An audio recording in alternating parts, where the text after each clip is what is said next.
Tapos sino ba yung dapat na gumawa ng ganyan? Di ba si Bongbong Marcos dahil siya yung presidente? He should take the lead and this is the problem. The problem is Bongbong Marcos himself. Sinabi yan ni Congressman Erice, sinabi yan ni Lito Banayo. Anong problema ng ating bansa? Ang problema ng ating bansa, si Bongbong Marcos. So to eliminate the problems of this country, wag naman yung eliminate, baka mali yung word. Baka si Matibag nakikinig dito, yung stuntman ng NBI, no? Bakit? Sa math nga may process of elimination, ba't hindi pwedeng gamitin sa ganitong eliminate from his position. Yun. He should just voluntarily step down. Yung UK Prime Minister, si Starmer, nag-resign. Yes. Kasi alam niya, hindi niya magawa yung responsibilidad niya, yung trabaho niya. Even Benjamin Netanyahu ay umuugong na rin na baka he will be replaced because of what, his failures doon sa kaniyang mga polisiya, lalo-lalo na yung ongoing war with Lebanon. Samantalang si Bongbong Marcos, negative na yung trust ratings mo, kapal na mukha mo, di ba? Pilit ka pa rin nakakapit sa pwesto mo na ang dami na nagsasabi, hindi ka marunong magpaka-presidente at hindi ka naman talaga nagtatrabaho bilang presidente. Speaking of negative, Pam, na ano mo yung post ko? Ano mo yung Moody's? Yung Moody's na ratings agency. Alam mo ang sabi ng Moody's, pinaka-latest nila na rating? Wala na tayong pag-asa. Negative na daw ang outlook ng ating banking sector. True. Alam nyo ba na sa ating ekonomiya, ang pillar ng ating ekonomiya, ang isa dyan is yung ating banking sector. Pangalawa dyan is our real estate industry. Anong nangyayari ngayon sa ating real estate industry, Pam? So many unsold condos. Ang pinakamalaki at pinaka-most valuable na real estate company, yung Ayala Land Incorporated, is now trading in the Philippine Stock Exchange at 0.6 below its book value. Meaning to say, ang presyo ng bawat isang share ng Ayala Land, halos kalahati na lang sa kaniyang totoong pinanghahawakang mga property. That's how low it is. Now, the banking sector is now negative on growth outlook. Meaning to say, yung earnings growth ng ating banking sector, negative na. Negative na. Yan ang problema, Pam at Marlon. Ang mga bangko, umuutang yan sa mga depositor. Kasi yung deposito mo, pinapautang mo yan sa bangko eh. Hindi naman yan nasa book nila eh. They only keep 10%. That's the law requires that. Pinapautang din nila yan. Okay? Tapos, kumikita sila sa interest nila and then bibigyan ka ng konting kita, may interest yung savings mo doon sa kanila. Paano ngayon? Pag hindi na sila kumikita, ang mga bangko. Lahat puro negative, kuyang. Isa na lang ang positive.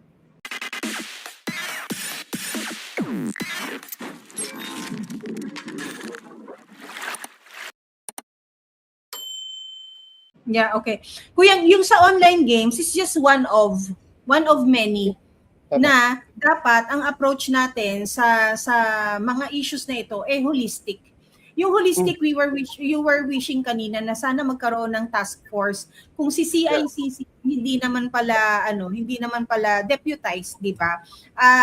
Sana magkaroon ng task force na para dito specific. However, Kuyang Marlon, you have to remember, nasanay na nga tayong mataas ang gasolina eh. Nasanay na nga tayong mataas ang bilihin dahil nga sa pagtaas ng gasolina. Never tayo nakarinig na nagkaroon ng task force oil crisis. Hindi na buo ever. Meron siyang sinabi na crisis committee na hanggang ngayon hindi pa natin yung crisis natin. Nasaan? 'Di ba? And when we also say itong sa sinasabi ni Attorney Aboy na CICC Coordinating Center, yung Investigation and Coordinating Center, this also has to work not just with PNP, CIDG, or NBI, or kung sino man, kailangan involve ang DepEd para sa eskwelahan. Diba yan naman ang inilaban ni Inday Sara? na magsimula din sa unit nila ang pag-iimbestiga bilang sila rin naman ang hands-on sa mga kabataan. At ang ano dito, ang mga vulnerable sa ganitong recruitment ng pag-akyat sa bundok and all, no? Mga bata, Corn beef. mga kinporn, tama bang gamitin, Kuyang? Yung mga dilatang yan, mas masama yung sinabi ko. Di ba? Ang vulnerable, mga kabataan, dahil yung sa kabataan, sila yung nag-shape ng vision nila ng future nila na pag binuyo ka na, mas maganda sa bundok dahil yung sa bundok ganito, bla bla bla and all, yung prinsipyo namin doon, hindi kagaya na nandito kayo sa kapatagan, bla, and all those things, no? And then later on, makakakita ka na lang ng documentary na yung mga bata nagsisisi dahil ni-rape sila sa taas, dahil ipinakasal sila sa mas matanda, yung mga ganun ba. So, dapat ang approach nito, whole of government approach. Nandiyan din ang DSWD. Yun na lang Kuyang namamalimos sa kalsada. Diba? Sindikato din yan eh. Hanggang ngayon, meron yan. Hanggang ngayon, meron. Sindikato din yan. Exactly our point. Anong ginagawa ng DSWD? Magpakain sa isang kitchen ng Cebu. Hanggang saan? Sa Cebu, hanggang saan yan? Hanggang ngayon lang yan. O kaya hanggang zona lang yan. Dahil, di ba, dapat whole of government approach. You cannot create another unit attached to DICT doing the same thing and not achieving anything at all. Tapos sino ba yung dapat na gumawa ng ganyan? Di ba si Bongbong Marcos dahil siya yung presidente? He should take the lead, and this is the problem. The problem is Bongbong Marcos himself. Tama. Di ba? Sinabi yan ni Congressman Erice. Sinabi yan ni Lito Banayo. Anong problema ng ating bansa? Ang problema ng ating bansa, si Bongbong Marcos. So to eliminate the problems of this country, wag naman yung eliminate, baka Mali yung word. Baka si Matibag nakikinig dito, yung stuntman ng NBI, no? Bakit? Sa math nga may process of elimination, ba't hindi pwedeng gamitin sa ganitong eliminate from his position. Yun. He should just voluntarily step down. Yung UK Prime Minister, si Starmer, nag-resign. Yes. Kasi alam niya, hindi niya magawa yung responsibilidad niya, yung trabaho niya. Even Benjamin Netanyahu ay umuugong na rin na baka he will be replaced because of what, his failures doon sa kaniyang mga polisiya, lalo-lalo na yung ongoing war with Lebanon. Samantalang si Bongbong Marcos, negative na yung trust ratings mo, kapal na mukha mo, di ba?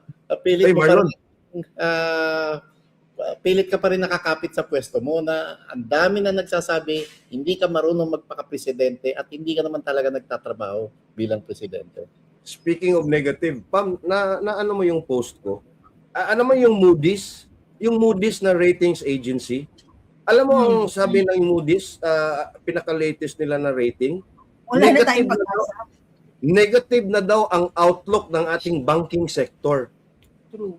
Alam nyo ba na sa ating ekonomiya, ang pillar ng ating ekonomiya, ang isa dyan is yung ating banking sector.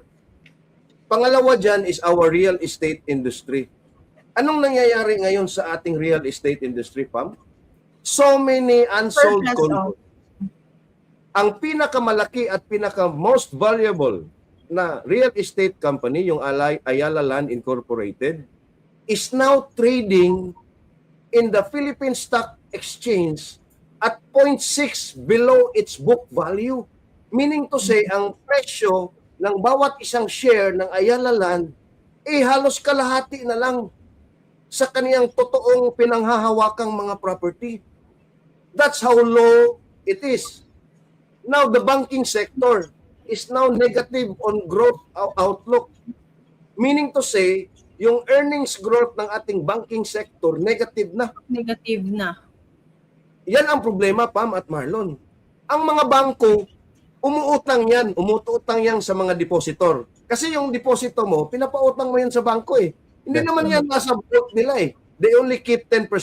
That's the law requires that. Pinapautang din nila yan. Okay? Tapos, kumikita sila sa interest nila and then bibigyan ka ng konting kita, may interest yung savings mo doon sa kanila. Eh, paano ngayon? Pag hindi na sila kumikita, ang mga bangko. Lahat puro negative, kuya. Isa na lang ang positive. At alam mo, Marlon, negative na yung growth outlook nila. Ang Bangko Sentral naman ay nagtataas ng interest rate to control inflation. Eh, pag mataas yung interest rate mo, ikaw ba uutang ka pa ng bahay na bago? Uutang ka ba ng sasakyan? Uutang ka ba ng pangdagdag puhunan sa negosyo mo? Saan mo kukunin yung pangbayad ng interest? There Diba? you go. Saan mo kukunin kung wala ngang galaw na naman ng ekonomiya, yung sarili mong bulsang pang-ekonomiya at yung ekonomiya ng bansa kung saan ka umaasa na meron kang ibubulsa na pinagtrabahuhan mo ng tama. And yet again, no, it all boils down to a leader who leads by example. To a leader na nakikita natin ano ang ginagawa. Wala. Tapos, not just the leader on top, we also have leaders leading by example na nakikita ng kabataan, di ba? Kung yung 14-year-old, alam niyang i-articulate sa isip niya, alam niyang i-breakdown, alam niyang i-execute, at alam niya kung paano niya tatakasan yung batas, di ba? Hindi ba niya nakikita sa sarili niya na meron tayong nakaupong luwistro na tinago ang asawa dahil ng rape? Di ba? You have luwistro there na sinabi in public na tinago ko ang asawa ko nang rape siya eh.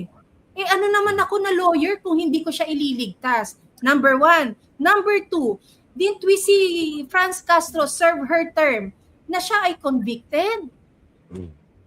There you go. Franz Castro, ano ang involvement ni Franz Castro? Kabataan din ang involved sa kanyang krimen. And number 3, we have here na tinatawag nating idol, Lodi and things, no? Na nakaupo sa Senado who said publicly that sometimes you have to bend the law.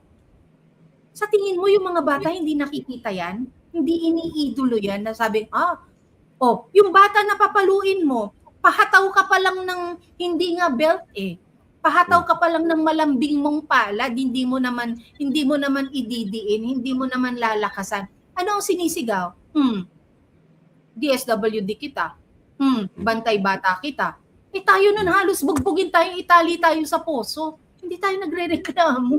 Di ba? Ano halos? Ako, itinali talaga ako sa poso. Eh, initbit ka pa nga ng guro mo pa uwi, di ba? Makausap lang nanay mo. Huwag natin kalimutan, meron tayong DepEd Secretary na yung USEC niya involved sa maleta. Involved sa graft and corruption. Diba? So, anong ang implikasyon nito? Kung yung bata, alam nila na ligtas sila sa batas kasi pag gumawa sila ng krimen dahil sa juvenile law, alam din lalo nila na yung presidente nga gumagamit ng droga, kami pa kaya? Diba? Yung implication nito, kahit sa international community, ulit-ulitin natin to, basag na ho ang imahe ng Pilipinas sa international community, hindi lamang sa aspeto ng mataas na kriminalidad, kundi pati na rin sa talamak na korupsyon na mismong presidente pa ang sangkot. At makikita mo yan. Tingnan mo ang tindig ng mga world leaders. Tingnan mo ang demeanor ng mga prime minister at mga presidente ng ating mga karatig bansa. And even among the world community, the international community. Pero ikaw, 14, 15 years old ka, no? Matagal na yung balibalita na addict yung presidente mo. Tapos, makikita mo doon sa kanyang talumpati on Independence Day in 2024, tumutulo yung uhog. Yung defense secretary lang niya. Sa Pilipinas. Nagsalubong ng bansa. Oo. Tapos nagtalumpati siya, dumudugo yung gums na hindi niya alam, dumudugo yung gilagid. Tapos napunta sa UN to address the UN General Assembly. Putang ina, tumulo din yung uhog. Tapos pumunta ng Russia. Across the table of one of the most powerful men in the world, Vladimir Putin, alongside the most respected and the most long-serving diplomatic chief in the world, the strongest negotiator, Sergey Lavrov. And he cannot even find his way into putting the earpiece for the translator. It took the president of Russia, the Russian Federation President Vladimir Putin, with his trademark condescending, not generous smirk. Mr. O President, nakalimutan niyo yung dumudugo yung gums niya, ha? Gilagid. Yung gilagid niya, di ba? sinabi ko yan kanina, na dumudugo yung gilagid. Nagkasaludo. Independence Day, tumulo yung uhog. Si Gibo na mismo ang at gumanyan ng white handkerchief. Tapos sinundan na dumugo yung gilagid. Sinundan sa UN, tumulo na naman yung uhog. Tapos yung fiddling siya doon sa so pag ganyan ang failure, no? Yung protocol breach niya kay Xi Jinping. Yun pa. Ayun. Di ba? Yan ang nakikita ng ating kabataan, Marlon at Pam, no? I'm pretty sure talagang wala na silang lalo na Pam at Marlon, nakikita ng ating mga bata yung pagnanakaw, yung mali-malitang pagnanakaw sa kaban ng bayan. Okay lang pala magnakaw ng mali-maletang pera, no? Pwede na rin ako magkumupit sa tindahan. Tama. Kasi yung nasa mga government officials, mali-maleta hindi nakukulong. Pwede na rin kumupit sa tindahan yung mga bata. Pwede na rin kumupit sa pitaka ng nanay at tatay nila, di ba? Ang pangit ng ehemplo nito. Napakapangit ng ehemplo ng isang Bongbong Marcos, pati na rin ng tagapagsalita niya, yung babaeng palengkera. Alam mo kung paninindigan ni Bongbong na nandiyan siya sa taas, he has all the calls He has all the upper hand to make everyone obey his commands, no? Na tingnan mo si PRRD. Sabi niya ganyan, papahintuin ko. Although hindi niya nagawa na in 6 months na wala ang droga, ha? Pero yung pagkakaroon niya, ilan ang kanyang napasuko? At kung nagkusang pumunta sa kanyang, hindi na ho ako magdodroga. Di ba?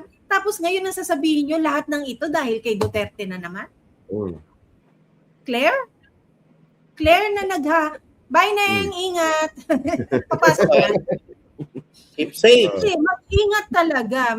Alam mo, yan ang kaba ng magulang ngayon.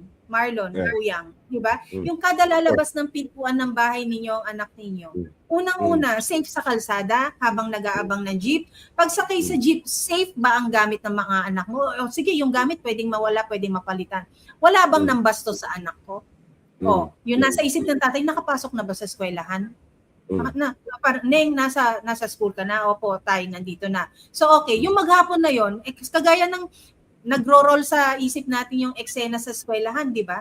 Yung mga magulang narinig lang ang putukan, di ba? Nagtakbuhan pabalik ng school. Kasi 9 a.m. lang yan, Kuya Marlon. 9 a.m. lang nangyari. Halos kasi simula lang, baka second subject mo pa lang yan eh. Di ba? Yung 9 a.m. na yan, or third, di ba? Di ba nagtakbuhan? Hanggang sa makauwi, doon ka lang doon ka lang makakahinga na, okay, day 1 out, another repeat cycle of worrying, day 2. Diba? And here you have more than that din, Pam. Ito din, no? I've spoken to a lot of businessmen and professionals. What this administration is doing to the reputation and credibility of the legal profession. Yung mga lawyers at mga abogado natin, they are supposed to uphold the rule of law, protect us from abuses. Pero sila ngayon ang umaabuso. You have a lawyer like a Claire Castro. You have a lawyer like Luistro, a lawyer like Redon, a lawyer like De Lima, at kung sino-sino pa, a lawyer like Falsis. At makikita mo yan at makikita ng mga bata na yan. Halimbawa, meron kang 14 years old, gusto mag-aabogado. Gusto mo ba yung pagiging abogado? Gusto ko maging abogado dahil gusto ko maging si Auntie Claire. Gusto ko maging abogado dahil gusto ko maging Luistro na itatago ko ang aking asawa dahil may kasong rape. 'Di ba? Or Gusto ko maging abogado dahil kahit hindi ako maging presidente, gusto ko maging public prosecutor tulad ni Digong. Gusto ko maging abogada dahil gusto ko magiging tulad ni Inday Sara. Kahit hindi ako vice president, I will work sa policy doon sa Department of Education or doon sa cybercrime or whatever. Pero they're giving us mixed signals. They are giving mixed signals to our youth. At ang nakakasama pa dyan, Marlon at Pam, sila yung failure, pero si VP Sara pa rin ang gusto nilang patalsikin. Kuyang wala na nga, di ba? Sorry, go ahead. And this is now the paradox that we are confronted with how to explain it to our children. Diba? What's happening now? The mixed signals, Kuya Marlon, nangyayari na yan eh. Because what? We have what's his name, yung bata na si Rog Gutierrez? Di ba? Rog Gutierrez na representative. Bakit siya nandyan? Is he a rider? No. Their business is what? Construction. Construction, di ba? Yun ang negosyo nila. We have these young ones entering politics because they want to engage their businesses or their family businesses sa gobyerno. 'Di ba? Wala na nga sabi natin, 'di ba, yung naglilingkod na inang bayan, ano ang maipaglilingkod ko sa inyo? 'Di ba? Ang mga pumapasok diyan halos inang bayan, what's in it for me? How many suitcases of pera do I receive from you? Diba ganun na ngayon baligtad na. That's the mixed signals na nangyayari na kapag hindi natin pinutol yung cycle, ang mamumuno dyan, maaaring kabataan na mali ang intensyon ng pamumuno sa bansa. Yun ang nakakatakot. Ano pa yung mixed signals, Pam at Marlon? Yung mga house prosecutors na kung mag-asta doon sa presko nila, ang gagaling nila. Walang hiya, morning lang pala pumapasok. and then they leave the dirty work to the private prosecutors. Tabad. Oo. Alam mo, yung press conference na yun kagabi, kung saan nagsalita si Attorney Mark Binluan, no? Napaka-candid, authentic nung pagsagot niya na hindi po, I was present, no, I know the truth. Ang nangyari po kasi diyan, baka po hindi naiintindihan ni Rep. Luistro kasi hindi naman po siya whole day, papasok lang po sila alam mo yung innocent speaking of the truth. Hindi naman makakilos si Attorney Poa. Hindi naman niya pwede sikuhin, di ba? Although hindi natin sinasabi na si Attorney Poa laging curated yung sagot. But then, kasi first time nating maririnig ang isang Attorney Mark Binluan, nakala mo tahimik lang, at si Attorney yung isa CJ Narvasa? Carlo Joaquin Narvasa, na nagsalita din, ha? Si Narvasa ba yun? Hindi si Narvasa yun.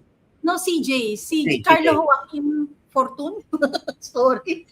CJ, Carlo Joaquin Narvasa yata. Yung mas matangkad sa gilid. Ang galing nun, simple. Sila. Inosente nung mapapalusog ako. Kasi nga ang sinasabi ng mga prosecutors na yan, hindi daw preparado yung defense team. Kulang daw sa staff. Narvasa nga. Di sinabi ni Attorney Narvasa na we came prepared. Binluan. Pati si Narvasa sinabi we're never understaffed. Oo. Tapos ang cute lang nun nung sinabi niya, hindi naman po kasi siya pumapasok ng huli. Parang bata. Parang bata na nagsumbong doon sa nanay ng best friend niya na, tita, nag-cutting class po si Marlon. Tapos anong sabi ni Redon? Hindi totoo yan. Hindi naman nakatingala. Obvious lang din yung No, hindi. Ganyan. Yan yung kailangan nating, yan yung cycle na nakagawian, na nakagisnan na natin, nakasanayan na natin, pero hindi natin dapat i-tolerate. We've been tolerating this kind of cycle for the longest time, no? For the longest time, na kailangan naman, siguro nasa rurok naman na tayo ng ng pagiging uncomfortable natin, kada na lang uulan. Nasa rurok naman na tayo ng pagtitiis natin na walang unlad ang bansa. Naunahan na tayo ng iba nating kapitbahay na umunlad ang kanilang mga bansa. Ngunit ang Pilipinas ay nananatiling wala. Ganyan pa rin. Mabagal, pagong sa pag-unlad. So, tama na. We kasi deserve na natin yung tinotolerate natin. Totoo yun. Yeah. Tama. At I have to go back to what VP Sara said in Davao City on June 12, Independence Day. Gusto kong makita hanggang sa dulo ng taong bayan gaano kawalang hiya si Bongbong Marcos. Tayo, taong bayan, hanggang kailan natin pwedeng matolerate ito? Gaano kawalang ya? Gaano, Marlon? Si PRRD. Yun. Diba? Na siya lamang nagpalibing sa tatay niya sa libingan ng mga bayani. Isa pa lang yun. Speaking of PRRD pala, Marlon, kahapon pala was the second session on the status conference. Very short lang. At na-call out doon yung media at yung social media ng Pilipinas. Fake At news. ginamit na yung fake news ng ni Judge Stormer ba yun? Mga babae, And she also asked the media to report accurately. And when we say accurately, we are hoping na since kayo naman yung edukado sa profession ninyong yan, Ayun walang naman ang gift to journalism. hindi siya spinned, no? Pag sinabing I wore red today, you do not say she wore a color resembling to blood. Yeah, pero the judge specifically called out Attorney Kaufman. And Attorney Kaufman, in a few hours, came out with a very strong statement na ito'y yung ICC daw ay isang club.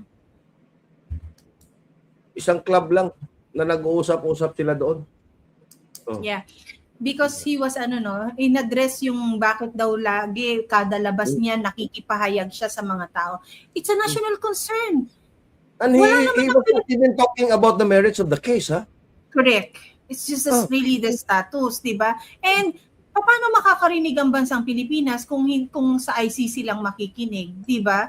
Nililitis nyo nga yung amin na hindi nyo nga maisambit yung kahit English na lang dahil okay naman tayo sa pag-i-English, di ba? Hindi nga ninyo sinasabi, puro kayo naka-translator. Tapos ipagkakait ninyo na yung legal magbigay ng pahayag na hindi naman merits ng kaso ang dinidiscuss. Diba? But the double standard, Pam. Kino-call out nila si Kaufman pero hindi nila kino-call out si Conte. Hindi nila kino-call out yung ibang nasa prosecution side, yung counsel for the victims, sino yung mga Filipino lawyers na yan. Bakit sila lang ba? Yung prosecutor lang ba? Yung prosecution side lang ba? Pwedeng pakinggan natin para makumbinsi tayo na yung naratibo lang nila ang totoo. Si Kaufman lang nga ang nagsasalita on behalf of the defense team eh. Hindi nga nagsasalita yung ibang lawyer, pero tingnan mo yung prosecution side. Nagsasalita si Conte, nagsasalita kung sino-sino dyan. Nagsasalita yung mga abogado dito, mga ex-justices, mga kung sino-sino. Diba? Yung side naman ng defense, iilan lang naman tayo. Iilan lang naman si Alvin Antorisin na nagbibigay ng oras for a Kaufman. Kung wala nga siya, hindi natin malalaman yan eh. Totoo. Diba? Pero thanks to Alvin and the kahapon yung medical evaluation ni PRRD na naka-schedule. Yes, every 6 months yan eh. Yeah. Oo. Well, we'll see, no? Wag natin sanayin yung ating mga sarili bilang mga Pilipino na hanggang ganito na lang tayo.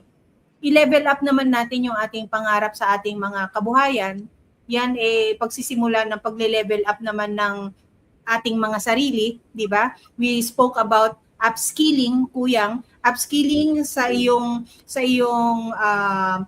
determination to look for better jobs, or upskilling for your determination to adapt more sa pagbabago sa ating komunidad. Yan yung dapat. Kung ang alam mo lang magbukas ka ng dilata, dapat marunong ka na magluto. Kung alam mo lang ang sources mo nasa grocery, pwedeng ang sources mo nasa bakuran mo na, marunong ka, matuto ka magtanim, no? Ganon, upskill, and then let's fight for our right for progress, no? As a country and as citizens of this country.